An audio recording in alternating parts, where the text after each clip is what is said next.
Hello everyone, it's Charlton. Please subscribe to my channel and tap the notification bell. I would appreciate it majorly. Very simple. I'm trying to cliff note this so that it's really easy to understand and doesn't get, lost in this giant web of stuff. So, yesterday's article, or maybe it was Saturday, about, the London Times article that MI6 fears that the Russians can link Prince Andrew to the Epstein abuse.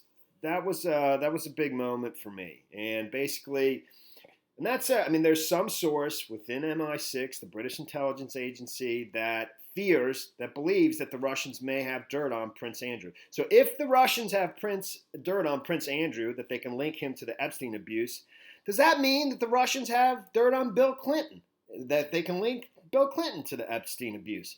And if that's the case, is that how the Russians basically helped Trump convince Hillary Clinton to lose the election on purpose? That is the long and short of my theory, and I've gone, I've swayed and moved around that some because of there's so much information. It's just, I'm just some dude, okay? But that's what I'm wondering. That's what I'm asking, and it's all just theoretical and all that. And among many other things, I think one of the objectives of Russia, what they would want in return, is basically help in getting the United Kingdom to leave the European Union, and that's that is a great benefit to Russia. The European Union, much like NATO, NATO is a military alliance. The European Union is basically an economic and national alliance of all the European countries, but together it's much harder for, they stand, I mean, that's the whole purpose of NATO and the European Union, is to unite smaller countries so they can compete against world powers like Russia. So getting the United Kingdom to leave there is a big objective of Russia. I mean, this is not theoretical on my part. Okay, so that's what they would expect in return, and Trump has been active in promoting that, more than active. And there's a variety of things that I don't want to go into: Boris Johnson, prorogation, etc. Trying to achieve that. And as I've said in my previous video, a lot of the activities of both campaigns seem to touch down in London, in the United Kingdom, and that's always perplexed me. And I think that this is primarily the reason why.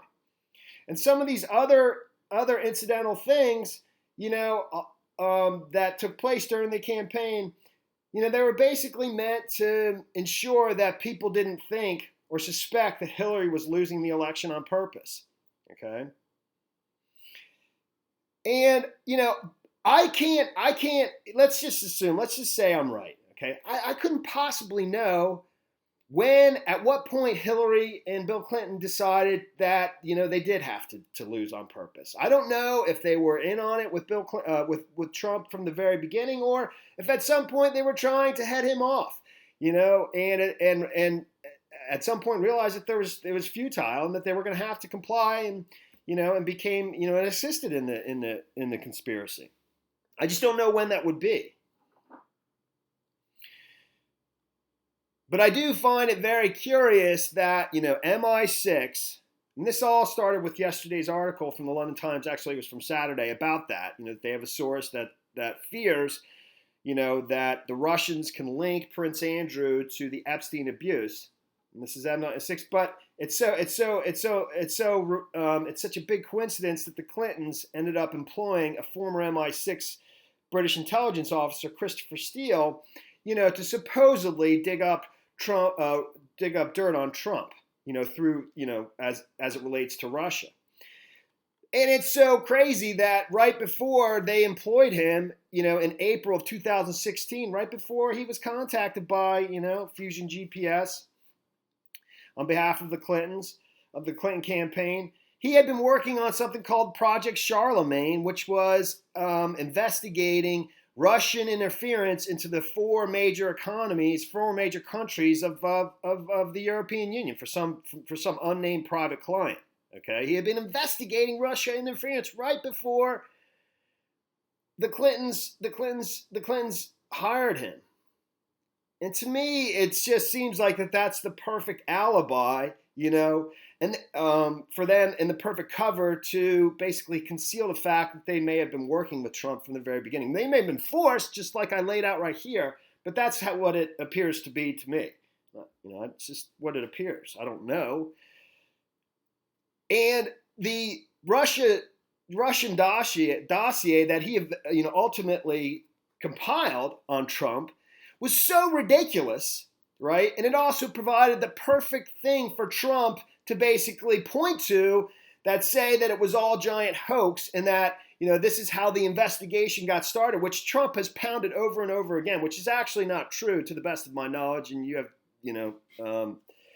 differing views on that. But it's what Trump points to all the time to say how, because the document was ridiculous. It was all these sort of very meaningless but very sensational claims about Trump that didn't, there was nothing really criminal that he, but it was, gross and stuff like that. It was meant to be a farce, and I'm just kind of going through some of these things, that all these things that I believe were set up so that to help Hillary lose on purpose, but at the same time, make sure that it looked like she wasn't doing it, because she can't just give up like their emails. So they allowed themselves to be hacked, whether it's Podesta or the DNC. And I don't know how high, how many other people at very high levels were involved. I mean, at some point, when I totally agree that as more and more people get involved, it starts to break down. You can't have that many people and be involved without somebody eventually talking. I think Manafort was set up to be the fall guy from the very beginning. I really do. I think he was brought on specifically because they knew they would have to create. Trump initiated this investigation. He pushed for this investigation by constantly, intentionally bringing Russia into the conversation. They wanted that in order to basically, conceal the fact that it was sort of Russia. I mean, it's so complicated, but in a very convoluted way, and taking the focus off of the real, where the focus should be, which is on the loser, because you can't fix an election without having the loser lose on purpose. And I could go through how he is, how he's the fall guy, but I'm not going to here. I mean, everything's digital now, everything, or not everything, but largely. I mean, we see ads on television, but these things are won and lost in the digital realm. And we have no idea how those monies are, those resources are allocated. It'd be very easy to basically intentionally allocate your resources in the digital realm, so that you didn't win in states where you needed to win, and basically spend resources in places that were meaningless, and nobody would ever really, really know, Cambridge Analytica, based in London, which started with the Ted Cruz campaign, but eventually started working for Trump. It's founded, I believe one of the founding members was Bannon, and he was the vice president of it. Before Cambridge Analytica, started working for the Trump campaign, one of their major pushes, one of the things they were employed to do was, leaving the European Union. I mean, this all points to London and leaving, the UK leaving the European Union. That's the payoff for Russia, in my opinion. Okay. And Cambridge Analytica, before the presidential election, was heavily involved in that, pushing for it. Okay, doing the same thing that they did for that they basically were doing for the Trump campaign, using Facebook, data mining, and getting user info from getting tens of millions or even 100 million, or so, I can't remember how many millions of user data just from using an app. I don't exactly know how. They were doing the same thing in using that same kind of scheme to influence a campaign to get the United Kingdom to leave the European Union. Okay, and Teneo is a lobbying firm that Sarah Huckabee Sanders is supposedly in talks with. Maybe she's already, joined them. I don't know. That was started by Clinton aides, Doug Band and DeClan Kelly and one other person. It's so hard to tell the story, and hopefully this picture helped. But it's so funny, when I just bring up some of the things I've looked at in the past, when I was just quickly looking for information on Prince Andrew and Bill Clinton, this Page 6 article came up, and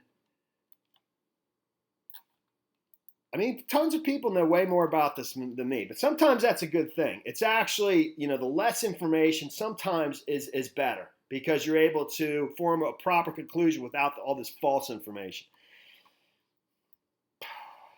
Let me just stay with it, man. So, but I was looking up, Prince Andrew and Bill Clinton, and right away, everybody knows that Bill Clinton's number was in Jeffrey Epstein's black book. I think this is fairly well documented, and this is from court documents show that he had 20 Bill Clinton lawyers stumbled upon email addresses and 21 phone numbers of the fun-loving ex-president, and his personal aide, Doug Band. That's the person who started Teneo, okay, who Sarah Huckabee Sanders supposedly was in talks to join. And actually, this Teneo, this lobbying firm, joined forces with a United Kingdom lobbying firm or a communications firm, years ago. I think that was 2015. It was founded in 2011. And right now, in June 2019, a UK-based private equity firm that's massive with $75 billion under management took a majority stake, $75 billion under management, took a majority stake in Teneo, a United Kingdom-based private equity firm, took a majority stake in an American, New York-based lobbying firm that's founded by former Clinton aides, one of which is Doug Band, whose number was in Jeffrey Epstein's black book, along with 21 phone numbers, because he was President Clinton's personal assistant, and he worked for the Clinton Foundation too. The same lobbying firm that Sarah Huckabee Sanders is in talks to join, or maybe already joined. I don't know. A Trump absolute complete loyalist, whose father was governor of Arkansas, much like Bill Clinton was governor of Arkansas. But it also, you go back to this story that I have gone over 100 times, okay, about a meeting with David Pecker and Donald Trump and Mike Cohen, and supposedly in February of 2015, I believe.